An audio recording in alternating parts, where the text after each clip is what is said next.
Все мы, раз уж вы кликнули на этот ролик, так или иначе любите позалипать в абсолютно разные игры. Камон, мой контент почти полностью состоит из игр, и я не могу не сказать, что богатый на игровой опыт человек.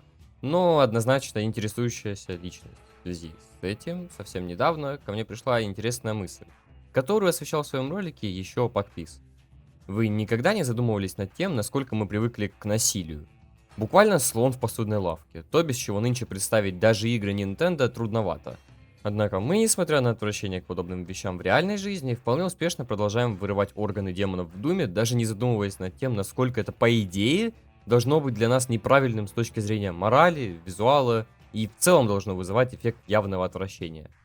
Для каждого опытного, да и, честно говоря, не очень игрока в видеоигры, подобные мысли, наверное, сейчас прозвучат как удар в колокол посреди деревни. Типа, ну неужели ты только сейчас понял, что все это время игры приучали нас к совершенно неестественному для нас опыту? И да, я действительно только недавно решил поразмыслить над этим. Игры это ведь в первую очередь форма развлечения, в рамках которой мы в лучшем случае должны получать дофамин вперемешку с грустными моментами, когда ты фигачишь босса уже пятый час кряду, не осознавая то, почему именно у тебя не получается снести ему морду. Всем привет, у микрофона снова Трикстер, и в сегодняшнем ролике нам предстоит выяснить виды насилия в видеоиграх, определить их грани и в целом определить то, насколько оно важно для нашей с вами любимой индустрии. Давайте так. Все мы прекрасно создаем, что хоть видеоигры это и самое переполненное насилием и жестокая форма искусства в нынешнее время, невозможно отрицать тот факт, что игры, где его нету, в принципе существуют. Гонки, некоторые аркады или те же шахматы могут показаться вам жестокими, но в основной своей сути эти игры вообще не вкладывают в себя насилие как акт. Поэтому подобные проекты, которые в рамках себя даже и не думали показывать или давать игроку возможность заниматься избиением, поеданием, уничтожением, или выберите еще любые другие синонимы к слову жестокость слова, я затрагивать в этом видео не стану. Это игры совершенно иного формата, поэтому стоит рассказать об играх, где насилие такой же геймплейный акт, как в Forza новая гонка. На самом деле, если вы задумаетесь, сколь много игр позволяют совершить осмысленное насилие и получить за это эмоции, то удивитесь, насколько мало остается игр, где оно есть, но как бы не сильно влияет на ваше понимание. Мы не придаем в играх, где насилие это исключительно геймплейная выжимка, такой же высокий смысл этому действию, как в играх, где оно стоит в центре. И самым главным, пусть и не самым точным примером для меня станет Майнкрафт. Да, во многом Майнкрафт все еще остается очень жесток. Смерть игрока это само по себе как явление уже в каком-то смысле насилие. Только менее явное, потому что оно обернуто в оболочку респавна, то есть механики. Абсолютно аналогично можно сказать и про мобов. Любой крипер, скелет или варден, если уж и пытаются нанести вам вред, то вы явно осознаете, что это либо мобы в игре, с которых можно добыть лут, чему также способствует не сильно большая интеллектуальная обремененность этих созданий, либо же это на крайний случай очень плохие дядьки, которые, например, заразились вирусом, и их смерть уже явно не ваша проблема, а лишь неудачная прежде всего для них стечение обстоятельств. Майнкрафт это действительно не самый удачный пример, поскольку в рамках него вы спокойно можете забить курицу ее же мясом. А возможность убивать не только враждебных мобов, но и вполне мирных, например, жителей, если они не захотели продавать вам все по, как вам кажется, разумной цене, у вас никто не отнимает. Разработчики дают достаточную волю игроку, и в рамках этого выбора насилие как таковое все же не является прямо-таки совсем геймплейно ориентированным. Иначе механику боевки не перерабатывали несколько раз. Но Майнкрафт это именно тот близкий для меня пример, который позволяет понять то, почему игры, где избиение по большей части несет лишь геймплейное удобрение игроку, работает как механика, а не как смысловая нагрузка. Можно привести несколько других, более явных, хоть и простых примеров, как, например, Pac-Man. Да, наш с вами любимый, уже ставший классикой желтый шарик, по своей сути еще в 90-е годы показывал нам очень условную и почти неразличимую, но форму насилия, в рамках которой мы или же нам причиняют вред призраки. У многих из вас на этом моменте наверняка возник вопрос касаемо того, насколько рационально приводить пример игру, разработчики которой даже не думали о таком. Но в моем понимании принцип смерти автора, в рамках которого произведение существует вне рамок того, что заложил в него создатель, точно так же прекрасно распространяется на игры. Пакман не учит нас убивать, но он делает это в рамках своего, пусть и небольшого, но цифрового мира. В подобного рода играх насилие является исключительно существующим фактором. Ну, то есть, насколько бы вы много не подводили к концу жизни существ в этих играх, я, по крайней мере, опираясь на свой опыт и мнение окружающих меня людей, могу сказать, что порой и при более явных случаях насилия мы продолжаем играть, закрывая глаза на то, что, опять же, чисто в теории, должно вызывать как минимум сомнения, а как максимум искреннее недоумение в разуме многих людей. Но самое интересное даже не это. Есть игры, где насилие настолько абстрактное, что мы вообще перестаем воспринимать его как уничтожение чего-либо. Взять хотя бы Space Invaders. Формально вся игра состоит из того, что ты сотнями уничтожаешь живых существ, летящих тебе сверху. Но спросите любого человека, о чем эта игра, и он скажет, ну это где кораблик стреляет по пришельцам. Никто даже не задумывается, что за 10 минут партии ты буквально устраиваешь маленький цифровой геноцид. Потому что механика оказывается сильнее смысла. Пока игра не заставляет задуматься, мы и не задумываемся. Насилие как игровая механика это достаточно редкий случай, потому что даже в рамках каких-нибудь визуальных новелл, любые приемы, связанные с насилием, легко могут нести в повествование хорошую нотку остроты и накалить обстановку до тех масштабов, которых ранее, как могло показаться игроку, история не достигнет.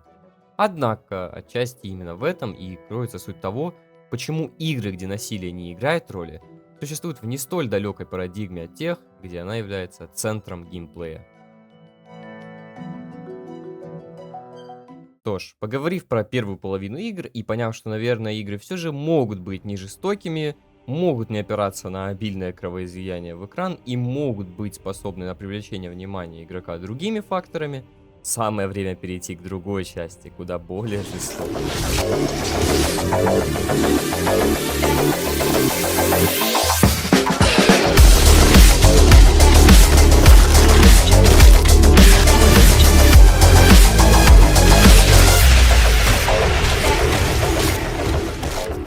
Да, игры с явной направленностью на жестокость, более того, такие, где центр его смысловой, геймплейной и нарративной направленности действительно обращен к жестокости, явно больше. Самыми простыми, но далеко не самыми жестокими примерами можно назвать платформеры, такие как, например, Hollow Knight, о второй части которого нам еще позднее предстоит поговорить отдельно. Но сейчас я могу с полной уверенностью сказать, что даже в первой части мы часто убивали достаточно разумных жуков, существ, чья жизнь раньше была куда более осмысленной и понятной игроку, нежели жизнь того же зомби из Майнкрафта. Однако здесь разработчики смогли скрыть всю жестокость поведения игрока в двух вещах. Пустота главного героя с эмоциональной точки зрения, ведь что бы ни думал о действиях в мире игры сам пользователь, в рамках нарратива наш маленький брат полого рыцаря не испытывает жалости или любви или каких-либо других эмоций. Он буквально бездушная, пустотная оболочка, суть которого была в том, чтобы не испытывать эмоций. Вторым же сдерживающим наши мысли фактором насчет всего происходящего является лучезарность. Ее чума, которая распространяется на весь Hallownest, действительно выступает в роли некого защитного барьера для мысли игрока. Ведь одно дело, когда мы даже в рамках этой игры редко, но все же убиваем разумных существ со своей волей, интересами и друзьями. Совершенно другое же дело подводить к концу жизнь существ, казалось бы, и так обреченных вечно скитаться по просторам забытого королевства. И, как по мне, это хоть и достаточно шаблонный, но реально работающий в рамках сюжета способ донести эту мысль игроку. Но это лишь в первой части наш главный герой бездушная оболочка, уничтожающая по сути потерявших рассудок существ. В Silksong же Хорнет, мягко скажем, действует по иным причинам. Затрагивать эту тему более полноценно нам предстоит в отдельном ролике по Silksong. Дайте за анонс. Но сейчас все, что я могу сказать, так это то, что Хорнет вполне способна испытывать эмоции и более того, далеко не раз по ходу игры приводит замечание, что ей в общем-то безразличны жизни простых насекомых. Она куда более субъективна и предвзята в своем мнении, что отражает и геймплей. Ведь если по аналогии персонаж в первой части не обременял себя муками совести, то и игрока ни к чему было тревожить этими мыслями. То во второй части, когда героиня является существом эмпатичным и куда более опасным, то и существа, которых нам предстоит выкашивать пачками, становятся куда более разумными. Ведь даже несмотря на контроль матери шелка по ходу игры, мы все равно можем встретить достаточно много разумных существ, чьи жизни мы оборвали по прихоти сюжета, оправдывая это все высшей целью ради спасения Фарлума. В подобных Hollow Knight играх насилие является действительно важной механикой, и нанесение вреда существам является одним из ключевых аспектов геймплея. И уже на этом этапе, казалось бы, можно сказать, что вот здесь-то насилие центр геймплея. И вы будете отчасти правы. Но возвращаясь к началу этого сегмента, давайте вспомним про такие игры, как...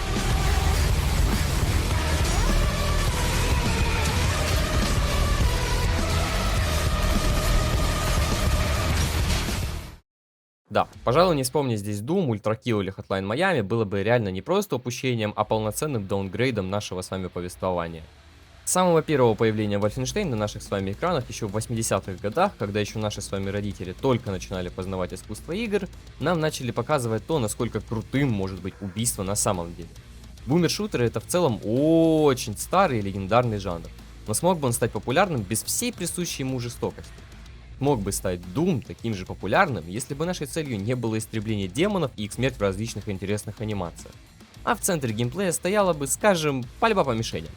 Само собой, ответ очевиден, что без этого Дума как такового в принципе бы не состоялось. Doom своим существованием и пониманием того, что именно людям понравилось в его геймплее, смог довести нас до той точки, когда отрывание глаза демону, чтобы засунуть ему в его глотку и взорвать, стало нормой. Потому что людям искренне нравится такое комичное насилие. Мы же все с вами, думаю, любим хороший юмор. Я люблю хороший юмор, весь мир любит качественные шутки. И в связи с этим, можно сказать, Doom и приобрел свою аудиторию. Эта игра заставляет нас принимать смерть не как трагичный акт, а как веселое развлечение. А лишая человека каких-либо последствий за это, например, на законодательном уровне, он так и вовсе разгоняет уровень возможной жестокости на максимум и дает возможность игроку не сдерживать свои эмоции после тяжелого рабочего дня, дав покромсать демонов во всей красе.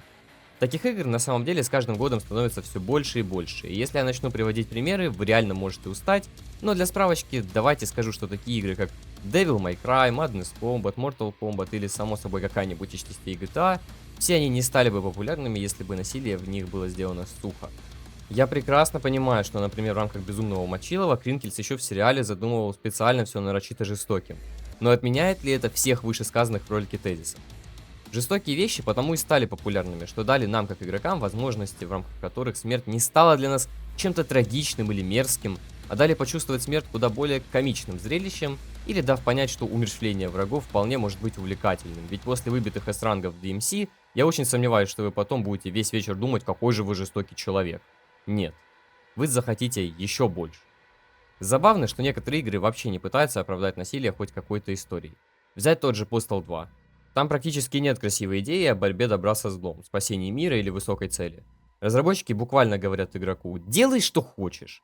И парадокс в том, что спустя пару часов многие начинают играть абсолютно мирно, просто потому что возможность устроить хаос перестает быть чем-то особенным.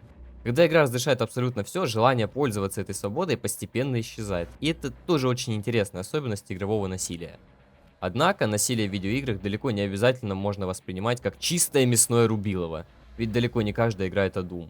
Ранее упомянутый Hotline Miami, например, ведь прежде всего всем запомнится благодаря своему саунд-дизайну. Треки из этой игры уже спокойно входят в фонд легендарных, и в данном случае кровь на экране, как и убийство, играет роль гиперболизации эмоций. Игрок буквально слышит хорошую музыку и хоть часто не подбит, но старается зачищать комнаты и тем самым получая кайф, когда с каждым разом у него получается все эффективнее и красивее убивать врагов. Апогеем абсурда и одновременно интересности интерпретации для меня в рамках понимания того, насколько люди все-таки любят бить виртуальные морды, стала Death Disco. Здесь буквально игроку предстоит гасить толпы людей, а в релизной версии так и боссов под любой трек, который ему заблагорассудится загрузить в игре. И поверьте мне, если бы подобная функция была в Hotline, мы бы получили в и без того достаточно динамичном и драйвовом опыте игры, то Hotline Miami стал бы еще более легендарной игрой. Игровое насилие, когда оно стоит в центре нарративного повествования и позволяет рассказать историю, завлечь игрока или показать ему какой-то, может, и не кардинально новый опыт, но достаточно динамичный для того, чтобы игрок хотел сделать сам процесс не столько быстрее, сколько интереснее, это действительно популярное, но при этом очень классное явление. Реально большое количество игр, которые мы сейчас знаем, относятся именно ко второй категории. И в каком-то смысле даже приятно осознавать, что игры сейчас максимально несдержанная культура. Пусть со своими рамками и границами, которые справедливости ради не столь мелкие и явные, но мы как игроки способны получать большое количество качественных продуктов, которые прекрасно осознают, что насилие в игре может быть крутым. Мой любимый пример по аналогии с Майнкрафтом из первой части ролика здесь это Turbo Overkill. Мне нечего сказать про эту игру такого, что вы не услышали бы в других обзорах или чего-то, что не относилось бы, вероятно, к большей части бумершутеров в данный момент времени. Но когда ты, будучи киборгом-убийцей, подобного тому, как это происходит в Ghost на всей скорости влетаешь во врагов, предварительно спустившись на этаж по их же кишкам, а затем уничтожая их стрельбой из двух рук или, блять, бензопилой из ноги, то к тебе приходит очевидное понимание, почему именно игроки продолжают любить насилие в видеоиграх.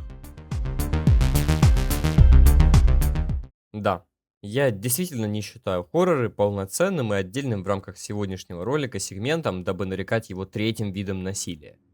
Хорроры вообще вещь достаточно понятная.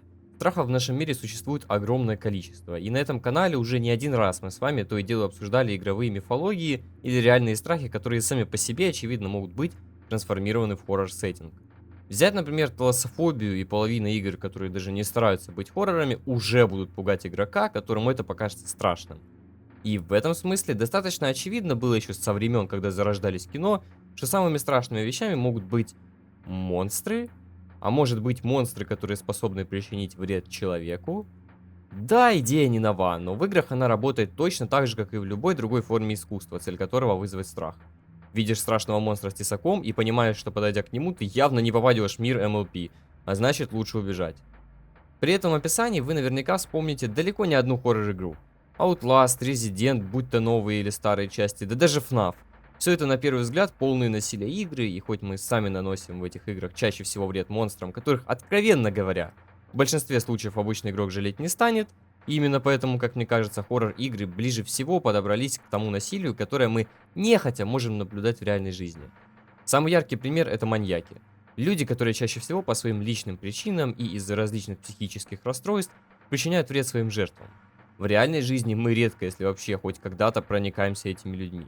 Кинопоиск снимает новый сезон Фишера, и даже там, в творческом произведении, где все подано с точки зрения режиссуры и кинематики, мы даже не подаем мысли о том, чтобы проникнуться этим человеком. Жестоким и искренним в своем деле настолько, что у среднестатистического зрителя вызовет отвращение. По точно такому же принципу работают и игры.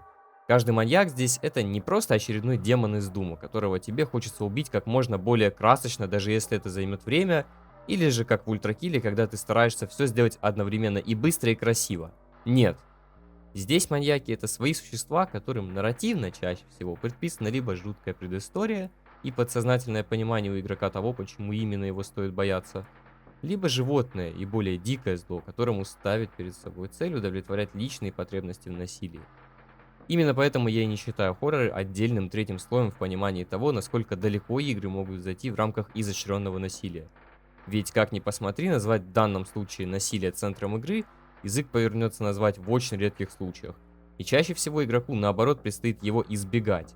Только не как в играх, где насилие — это геймплейный элемент и перед ним стоит выбор, а избегать для того, чтобы самому выжить с большим шансом.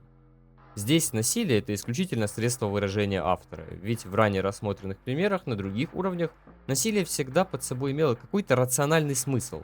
Да даже если вам дают возможность избивать существо до невозможности долго, это все еще можно оправдать тем, что разработчики сами находят это смешным и интересным. А здесь насилие — это исключительно возможность нарративно донести игроку, что за ним стоит антагонист, и почему именно ему стоит бояться его и избегать. Самое время после разбора, в общем-то, пожалуй, самого большого пласта игр, ранее и того, который формировался всю историю и видоизменялся с течением времени, достаточно сильно, чтобы увидеть прогресс между Вульфенштейном и Скайримом, перейти к тому, что, конечно, видоизменялось с годами, но основная идея насилия в таких играх осталась неизменной. Мультиплеер. Безусловно, этот пласт игроков сейчас является самым актуальным и большим на рынке. Сколько бы людей не покупало сингловые проекты и как много бы индюшатины с высоким качеством геймдизайна не выходило с каждым годом, люди упорно и постоянно продолжают играть в мультиплеерные продукты. Valorant, Лига Легенд, Dota, CS, Team Fortress, Arena Breakout или даже пусть уже ранее упомянутый, но в другом ключе Minecraft. Абсолютно каждая из вышеназванных и сотен упущенных мной игр так или иначе ставит во главу угла насилие, подобно играм из второй части ролика. Вот только основное отличие здесь лежит в корне. Там, где вы ранее убивали игровых NPC, здесь вы отправляете в мир иной хоть и не буквально, но настоящих людей. Данное желание, на самом деле, как мне кажется, было очевидно всем разработчикам еще со времен SNES или Sega Mega Drive, когда игры выходили пусть и с локальным, но тоже мультиплеером, частая суть которого заключалась в том, кто окажется более скилловым или удачным в схватке с реальным человеком.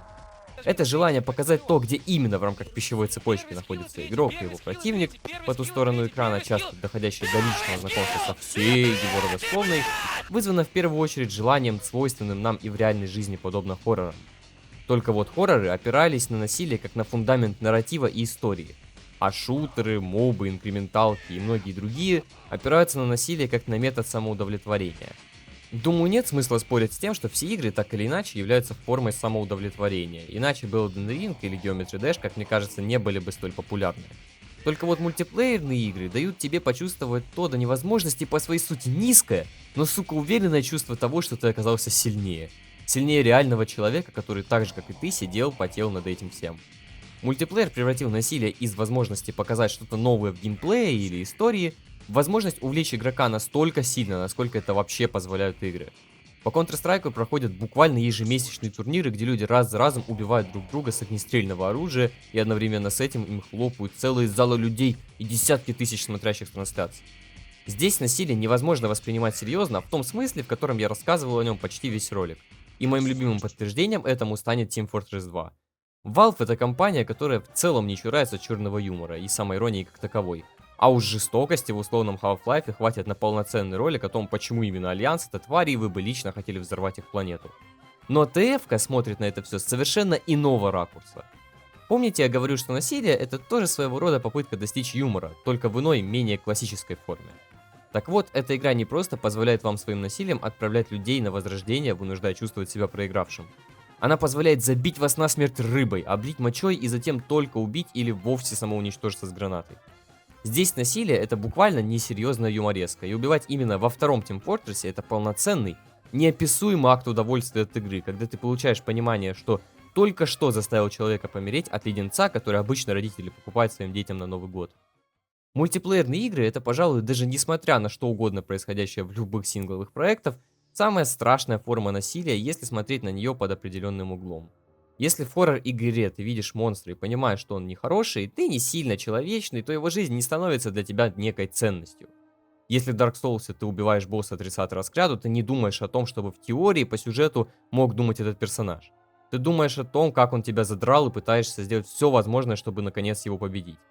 В контре же ты даже не забираешь жизнь, буквально, и прекрасно осознавая, что человек в следующем раунде воскреснет, вылетаешь на вид и убиваешь человека точным прицельным выстрелом пули в голову, так как будто это в порядке вещей. Но это ненормально! Было бы, если бы мы с вами находились в реальной жизни. Однако, мы сейчас с вами говорим про искусство, вещь, которая в целом не терпит цензуры и относится к абсолютно разным вещам с таким же различным количеством образов и взглядов на мир. Убив кого-то в очередной раз в доте, ты не почувствуешь своей вины или не пойдешь узнавать, как я это люблю делать в Скайриме, что-то о эльфе, которого только недавно лишил жизни. Здесь ты только порадуешься, что очередной задравший тебя персонаж отлетел в таверну и ты смог залутать Т1. Вообще у игр есть одна очень странная особенность.